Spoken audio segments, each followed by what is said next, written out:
ces comportements doivent cesser. Cesser et cesser. C'est là le mot d'ordre du commissaire provincial de la police de Kinshasa, prononcé lors de la causerie morale qu'il a initiée entre agents de l'ordre et les artistes musiciens, comédiens, chroniqueurs et autres. Nous constatons avec désolation que certains artistes sont passés maîtres en provocation en duel. Certains ne se retiennent même plus à impiter méchamment et publiquement, en particulier à la télé ou sur l'internet, à telle ou telle autre personne, artiste ou non. Divers faits de nature à porter atteinte à leur honneur ou à leur considération.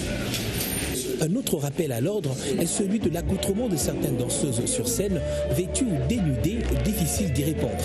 On constate que les artistes font danser les filles à poil ou à moitié nues dans des concerts publics, les font descendre des culottes en public, chantent à cœur joie la pornographie, font sans retenir l'apologie des antivaleurs. Mise en garde donc du général Kanyama. Nous rappelons que pareille attitude caractérise l'infraction et sont confirmées par l'infraction d'imputation dommageable qui est punie par la loi en République démocratique du Congo.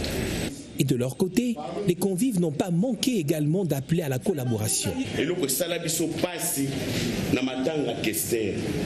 Lors des obsèques de feu King, Kester et Ménéa, nous avons été humiliés, marginalisés et voire frappés.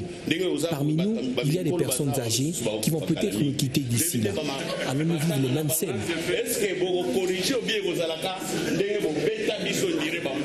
Je crois mon général, le porte-parole il est là pour apporter ce que son chef lui dit.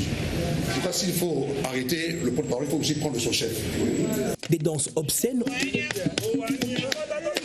sans compter des querelles incessantes dans le milieu des artistes, voilà donc une interpellation qui, l'on ose croire, portera ses fruits. Même sensibilisation d'autres leaders d'opinion à plus de responsabilités.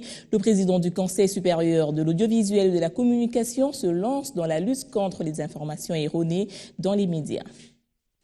Première entrée en matière du Conseil supérieur de l'audiovisuel et de la communication CESAC sous Tite Ndombi. La couleur annoncée est déjà forte. La moralisation des opérateurs et acteurs culturels qui influent sur les mœurs et l'opinion publique.